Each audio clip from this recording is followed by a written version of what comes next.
All right, guys, last day of 2023. Welcome back to my channel, Modern Country Living. I'm Sean, and right now I'm going to do a little walkthrough, first impressions of the New Holland T5.120. So let's get to it. First things first, I know there are people watching the channel that are New Holland fans, people that are, John Deere fans, Kubota fans, Mahindra fans, whatever it is. I am just happy that you have a tractor or that you have an interest in tractors.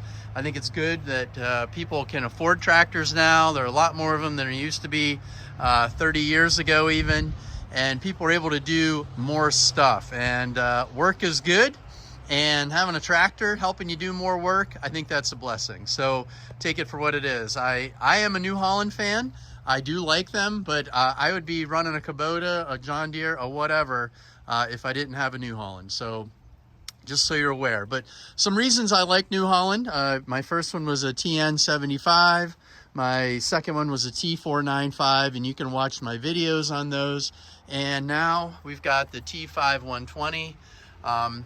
Well, I do like the color blue, blue and white, kind of nice. But really, when I first was looking at tractors, the New Holland attracted me because they really do a nice job of ergonomics, sloping the hood, sloping the loader, giving you a lot of visibility of the front bucket.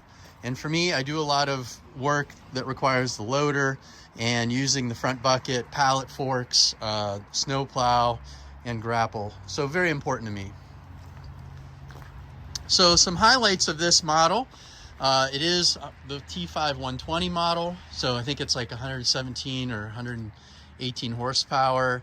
Lots of torque. It does use diesel exhaust fluid, whereas my last tractor did not. Although I believe this one does not do regeneration, which I think is I think that's accurate on this. It's the latest in emissions.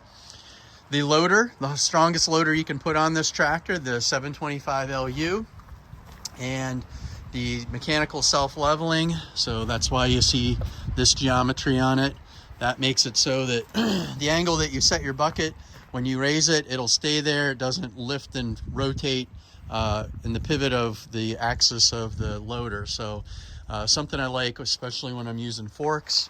I did get it with the quick attach style. I do have the third function so that I can run the grapple or my snowplow without having to run a set of lines to the rear. Big tire package. I've got the 380/85 24s in the front, and then in the rear we've got the 460/85 34s radial tires with wheel weights in the rear and loaded in the rear with the rim guard. I think I have a 30-gallon fuel tank capacity, same as the last one. The loader has some differences on how you remove it. They changed how it comes off, so you just undo this lever, you drop these down, which is similar. And on the other side of the tractor, you disconnect the hydraulics, and also if you have the mid-mount valve or the third function, you undo this as well. They moved the battery to this location. It was in the front up here underneath there on the last tractor I owned. I do have these dynamic fenders, which I'm excited to have those. Keep the tractor a little cleaner, and the fender extensions on the rear. Nice lighting package on these, never had an issue with that. They changed some of the lighting on the rear of the tractor. This is a nice improvement for me. Now, when I want to hook up an implement to the rear, the lower link arms here, I can adjust the up and down from the fender on either side without having to get into the tractor. That'll save me some grief. Different transmission in this. You do have a sight glass for your hydraulic level. The other one did not. You had to actually pull a dipstick.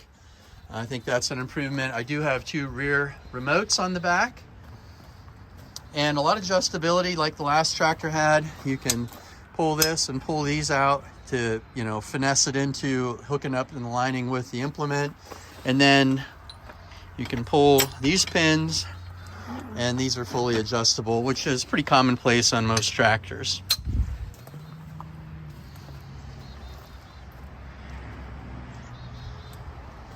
So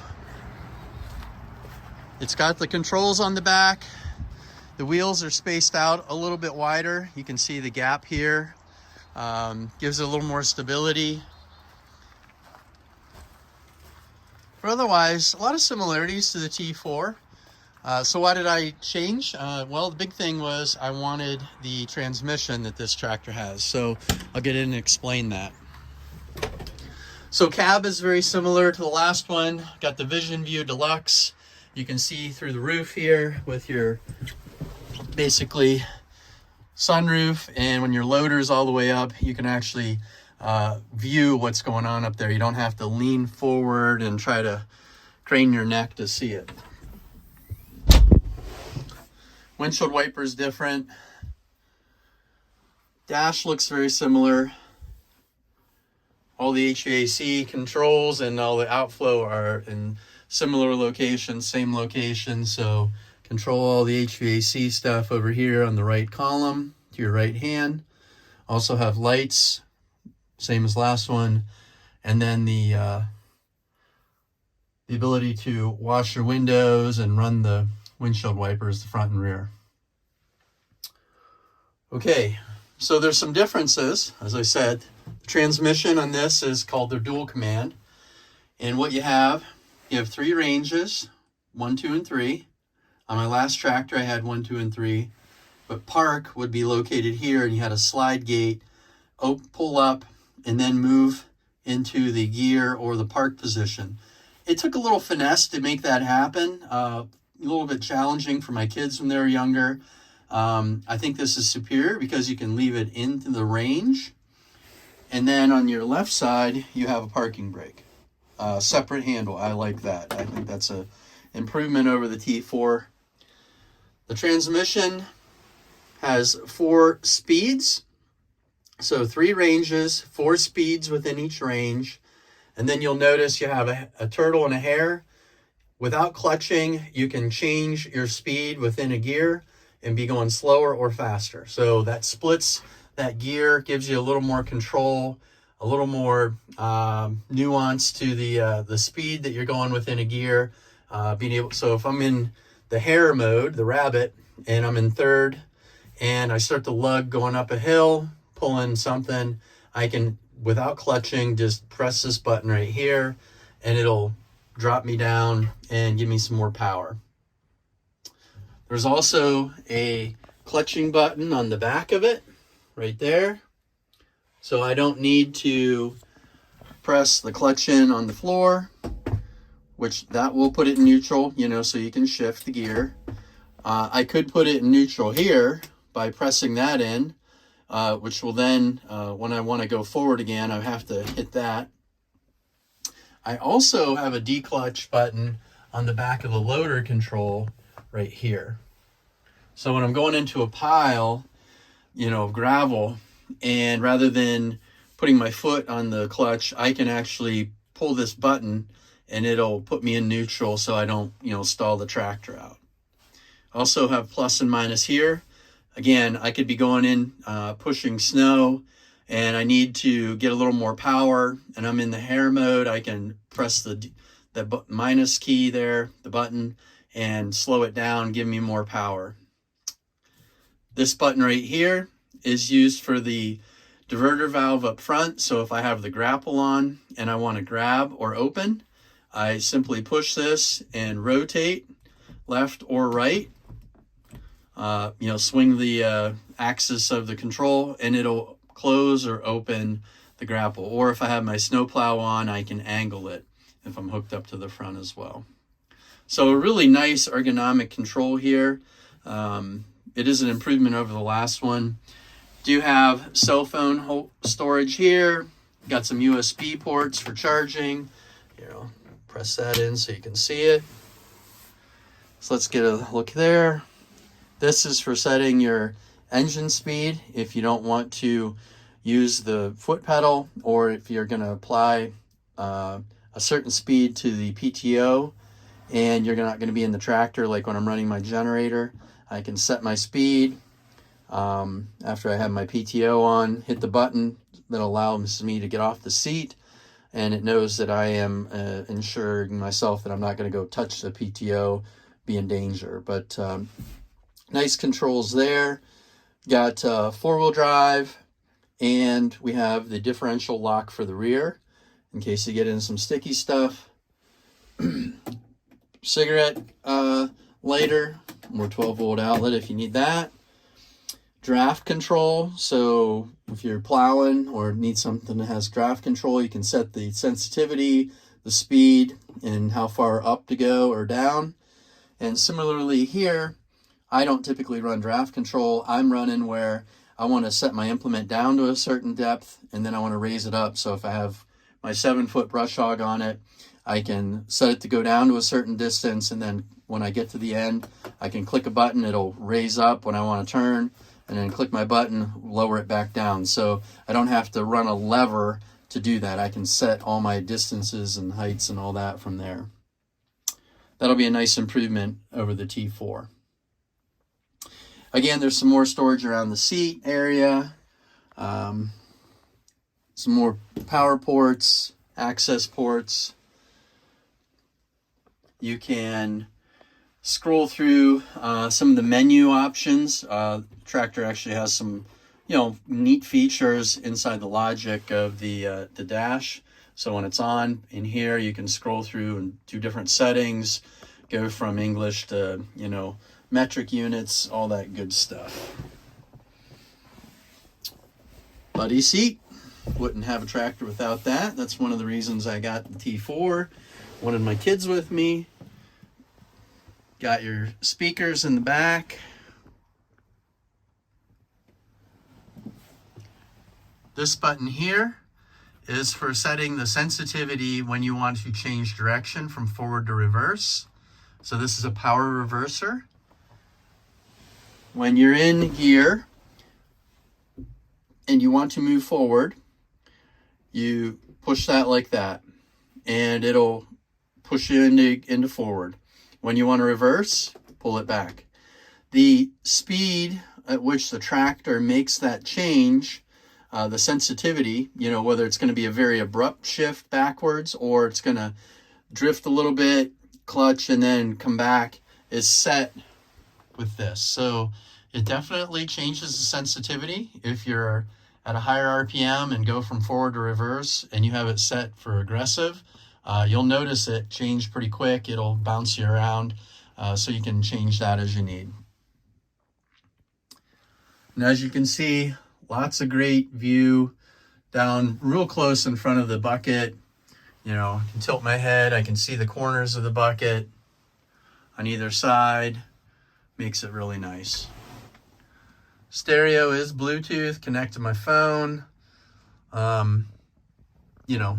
It's a tractor stereo, so you got a couple speakers and nothing too crazy. You can open all the windows. Lots of good visibility out of this cab. Even a little window there, so you can see out when you're running an implement or need to hook something up. So a really comfortable cab.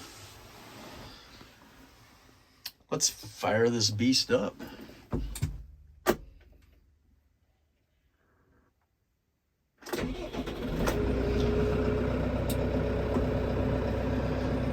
So we're getting a little foggy in here.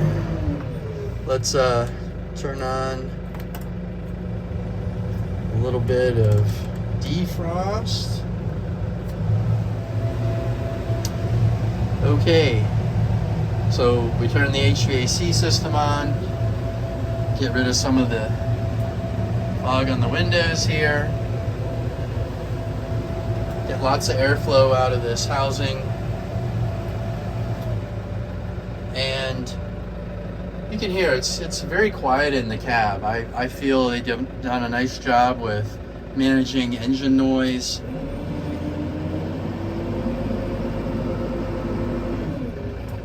So definitely you don't need hearing protection in the cab. Very well insulated from the sound from the outside. All right, so let me show you how this works. I'm going to put it into second gear. I'm in range 2, and I am in park right now, so I'm going to take the parking brake off. I'm going to raise the loader up a little bit so we don't dig. So I'm in neutral, and I just pull back and push forward. And now I'm moving forward. Now to reverse, I can pull up and just shift back.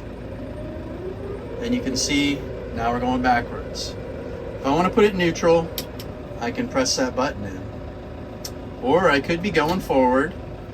Let's say I'm in a pile and I'm lugging. So now I can push the button on the loader and put it into neutral.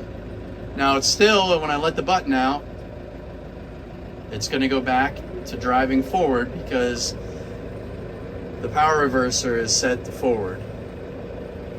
So in order to take it out of gear, essentially put it in neutral, I can push that button and I'm in neutral. So a ton of control over the transmission. Whether I'm running the loader or I want to switch gears, I can just push that button. I don't have to use my left foot on the clutch pedal as often, though it is a habit of mine. I tend to like doing it, but I'll get used to it with this tractor. So let me show you. We're gonna go forward. Okay, so right now we're in turtle mode. We're going along. We're at 1.7. Now I put it into rabbit mode, goes up to 2.1. So, within each gear, you got a split. Now I can put it back into turtle mode. You can hear it slow me down, back to 1.6, push it again, back up to 2.1. All right, that's a little shakedown overview of the T5.120.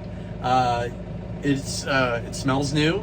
I got some wax on it, because I'm a crazy dude and I like to keep stuff looking nice, but I'm gonna get muddy now. I'm gonna do a little bit of workout back here, and I'm gonna get some mud on it. I'm sure it'll be heartbreaking.